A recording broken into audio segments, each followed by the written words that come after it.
Growing up, I thought by the year 2024, the world would be a much better place. We'd have holograms on the street, people riding around on hoverboards, and maybe even world peace at this point. Clearly, though, that's not the case. So let's just go over what happened throughout this crazy-ass year. In the most recent news, a tragedy has struck America as we lost one of our dear citizens. A man named Brian Thompson who led the United Healthcare Insurance Group that provided top-tier coverage to its members. All lives are important, and matters like this shouldn't be ridiculed or turned into memes online. I do hope the senseless bloodshed against CEOs ends here, but if anyone's curious, this is the one running Chipotle. Here's Ticketmasters, and this is Nestle. Anyways, the alleged suspect in this case is named Luigi Mangione, who was arrested after being recognized at a McDonald's of all places. This guy got caught in the most Italian way ever too. Bro pulled down his mask to flirt with a girl, which got his face plastered all over the news. Not only that, bro didn't even consider waxing off them thick ol' eyebrows. Mad bushy thing should have disappeared ASAP. Speaking of the wealthy not having a great year, 2024 seemed to be the worst year for cupcake lovers around the globe.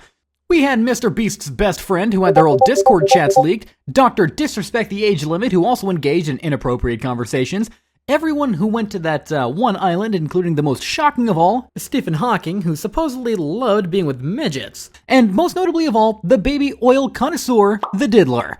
The Diddler's expose might be the most dramatic and widely published of all, as names of those who attended his friendly gatherings are still coming out to this day. Like that one dude with 100 problems now. Whether the claims are true or not, any clown who chose to have dinner with this guy over 500k has gotta have a negative IQ. I mean, what in the world were they expecting Jay-Z to do for them? Give them a kiss? Tell all his secrets? Anyways, I'm glad that Diddler's been placed behind bars. His other cohorts and party attendees, though, are probably quaking in their boots right now, as their time is surely coming. As for someone else who also had a very bad year, we gotta talk about BBL Drizzy. His year started out great, being at the top of the rap game, until he got dragged into the biggest rap battle of the decade. Allow me to give you guys a quick rundown on the situation.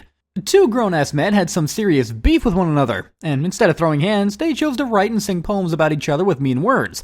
The boogeyman, Kendrick Lamar, started by saying he's the best rapper around and that Drake's nowhere near his level. Drake then called Kendrick a shorty. Kendrick then says Drake is a privileged culture vulture who never went through street life and that the hip-hop community doesn't respect him, so he can't say the N-word anymore. Drake then says that Kendrick beats people close to him and is a hypocrite, to which Kendrick says Drake is a deplorable person and father who might be hiding a daughter and wants to strike a certain chord. Drake then denies these allegations, saying he never looked twice at Millie Bobby Brown, but the general consensus is he got completely bodied. So badly that recently he's turned from certified lover boy to certified lawyer boy. I mean, we can only wait to see if 2025 will be more kind to this dude. Someone, though, who can't wait for 2025 has gotta be former President Donald Trump, who might have had the most rollercoaster year out of anybody. To start things off, Bro's had numerous cases sent his way and legal battles to face pertaining to January 6th, as he went on the campaign trail.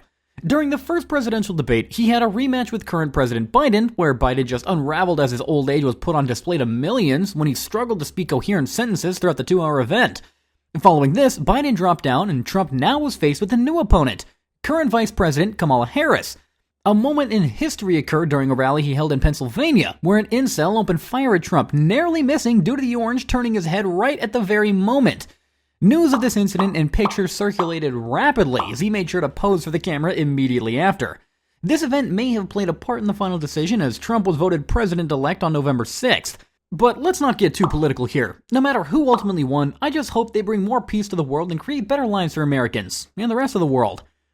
Speaking of the world, things seem to be all over the place right now. Conflicts in the Middle East and Ukraine have continued to rage on throughout the year. Most recently, we've seen the Assad regime in Syria crumble like a Jenga tower in a matter of weeks. Oh, and there was that situation in Korea. I swear to God, when I first heard the news that there was a coup attempt going down in Korea, I was beaming with joy. Until I realized it was in the South. Essentially what went down was President Yoon had all these scandals going on and losing popularity by the minute. To secure power, he activates martial law to bring the military in and arrest his opponents. His plan was to also block the parliament from voting, which is the only check and balance that can stop his martial law. The people of Korea came out in mass and forced a way in for 190 of 300 members to get inside and cast a vote. Now they want this clown impeached and sent to prison. I mean, personally, I say send this buffoon up north with Uppa Kim. They should also do the same for the other waste of oxygen in the country, Johnny Somalia. a professional public nuisance streamer that also serves as the perfect condom ad. Now, something just as important as foreign affairs. What a year it was for sports. The biggest event likely being the Paris Olympics, which opened with a weird Smurf performance. We also got my boy Yusuf, the Turkish sniper who's 50, used no wacky special eye gear, and still came in second place. This guy's gotta be Luigi's sensei. Who trained him in some secluded mountain or something? Even the pose is the same. Also, what in the world was that one goofy-ass dance with the T-Rex pose? There is no way this was the best breakdancer in all of Australia. I don't know, maybe I'm not seeing the big picture, but that looked like a kangaroo having a mental breakdown. Apart from that though, the Euros were also this year. Spain took home the gold after beating England. Sorry lads, it's never coming home. But hey, that's what you get for putting beans on toast. A special youngster named Lamine Yamal was a key factor in Spain's victory. Bro is literally doing all this at 16 years of age. When I was that age, I was still searching how to make money online on YouTube. Something I never did to make money though was pick fights with senior citizens. One of the biggest sporting events of the year has gotta be Netflix's Jake Paul vs. Mike Tyson event. The most notable things that happened was the women's fight, the constant lag, and when Tyson accidentally mooned everyone before the bout. It was actually pretty good foreshadowing, because the fight itself was complete ass. I didn't even pay and I still felt robbed. Something though that's completely opposite has gotta be Showtime Otana, who just had another MVP caliber season with a 50-50 stat line and won the World Series with the Dodgers. I mean, he better have. They literally just dropped almost $1 billion on his contract. 2024 truly really is a crazy year. I mean, for starters, people really made someone as talentless as the Hawk Tuah girl famous. Also, why in the world does everybody have a podcast now? The worst thing I've seen this year has gotta be Sophie Rain's paycheck. I mean, do people not realize there's free videos all over the internet? Y'all could have donated that money to something meaningful, like a cancer foundation or something. I don't know, I'd rather have spent that money on something dumb like Vegemite or a vasectomy before this. But hey, since we're on topic, I had a question. If a Japanese person starts an OnlyFans, do they still just show us pixels? Speaking of wasting money, imagine buying a box of Lunchly, or even worse, a KSI album. That one song he did was dog water. Hey, while we're on the topic of music, One Direction became 4/5 Direction after Liam Payne tragically fell from an apartment balcony in Argentina. Sadly, gravity drags everything down, even the famous. On the brighter side, Young Thug was released after nearly 2 years on trial, due to hiring a real-life Saul Goodman and the state of Georgia fumbling the case.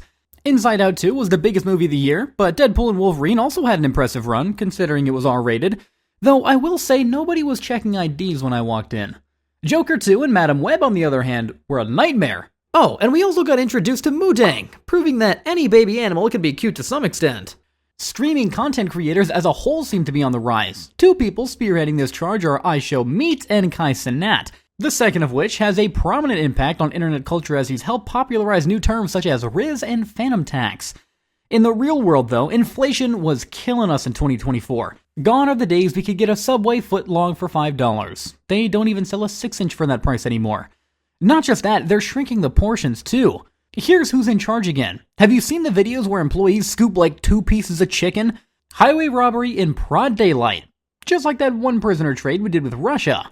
AI seems to be getting far more advanced by the day as well. I mean, people in general seem to be far more reliant on ChatGPT than ever, whether it be to write essays, resumes, research papers, multiple choice questions, or those super long breakup texts. Actually, that might just be deranged lovers, to be honest. Either way, we're totally screwed once they learn about the 13th Amendment. Hopefully, 2025 will be better. I mean, that is when GTA 6 drops. In my opinion, though, there's no way it lives up to the hype. What I am looking forward to, though, is Spider-Verse 3. I can't wait to see Glorious Gwen again. If it even comes out next year. Maybe that one thong-wearing vampire finally drops his album in 2025, too. My New Year's resolution has got to be getting into shape. There's literally no more excuses. I mean, for God's sake, even Nikado Avocado is skinny now. I'm 2 steps behind.